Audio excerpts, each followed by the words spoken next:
Hey guys, welcome to the channel. This is Build It Yourself, where can't buy it, build it. there you go. This is the first video in a series of a new build we're doing. This is the world's first Ford 4-valve 6.8 liter V10. Well, gentlemen, now you have my attention. So you might be asking, why would we waste our youth on a 6.8 liter Ford engine?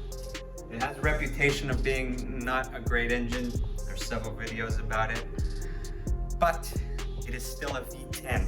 And we know that V10 is the pinnacle of automotive sound.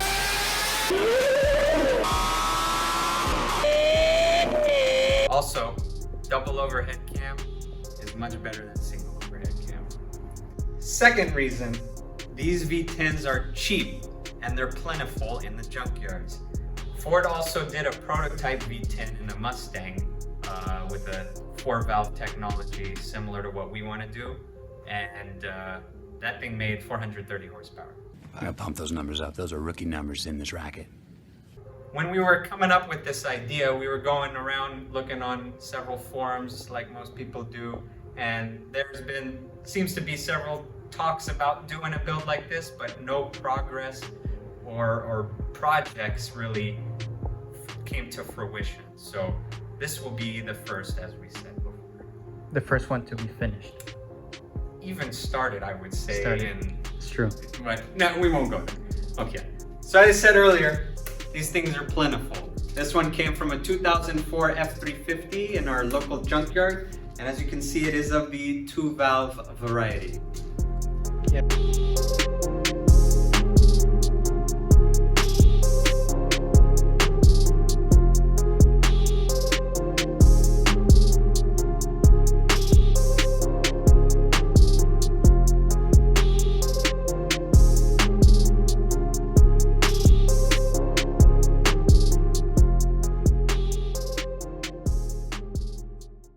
Yeah, back in the early 90s, Ford came up with this modular motor family, and they came in a bunch of flavors: 2-valve, 4-valve. Later, they come up with a 3-valve, but this motor specifically only came in those last two configurations: 2-valve and 3-valve.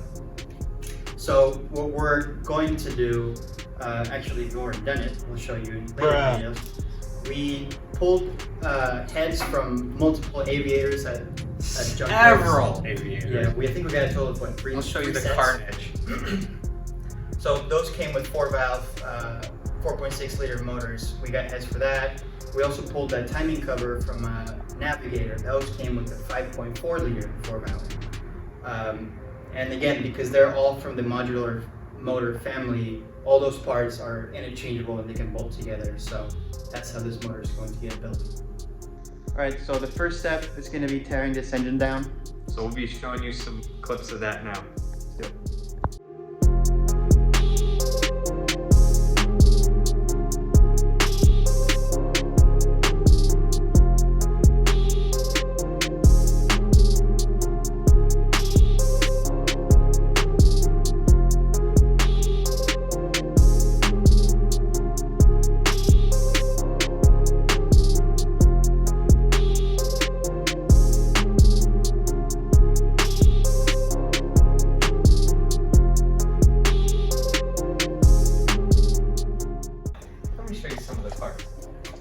So what we have here, this is the V10 head, 2-valve. This is the 4-valve head.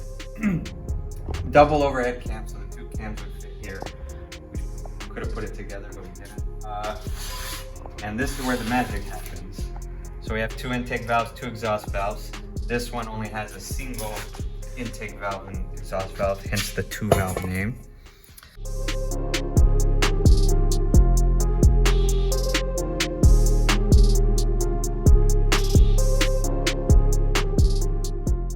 So the plan is to chop this head right in the middle of one of the bolt holes, get another head, chop that one. So we'll have once we're done cutting, we'll have a 3-cylinder and a 2-cylinder head.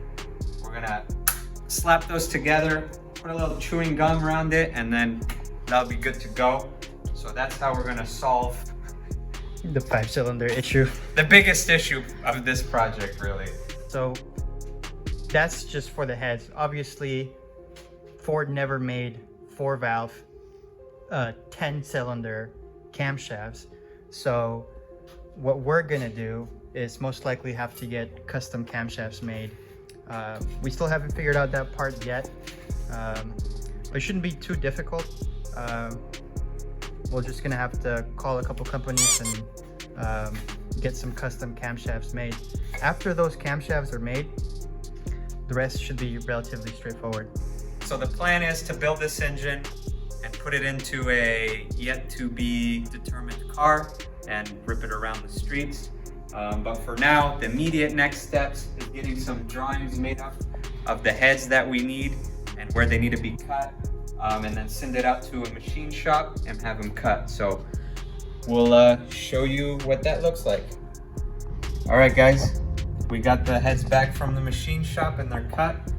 What we have here, this is what we brought to them. This is what we got back. You can see them cut here.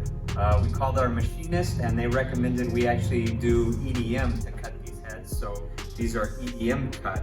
If you're not familiar with EDM, it's basically like a hot wire going through the metal, and that's why the surface finish is so smooth.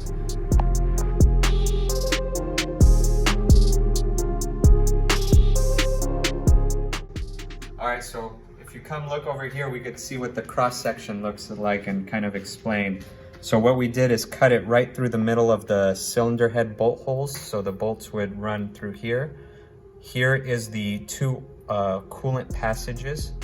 Here we have 2 oil ports. This is what feeds the lifters and all the cam bearings through those 2. And then this is a bolt hole for the intake manifold. So some of the challenges we're gonna face when we put 2 pieces together, we're not gonna be able to weld on the inside of anything or the inside of the bolt holes. And if we just welded around the perimeter, we would have an issue with oil and water mixing through the passages through this area. So we're gonna have to figure out how to keep these separated. This wouldn't be an issue if we were doing like a simple LS type of head, because the oil doesn't go through the casting, only coolant goes through because the oil comes through the push rods. So that's a unique challenge we're gonna have here.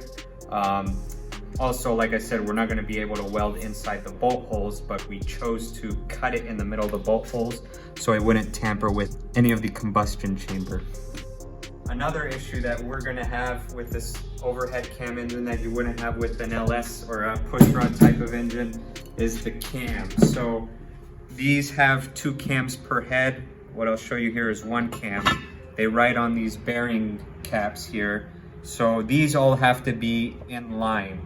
But we're gonna have the issue where we're cutting this here and then welding. So we have to make sure the 2 halves of that we're welding together are perfectly aligned, or as perfectly as we can be.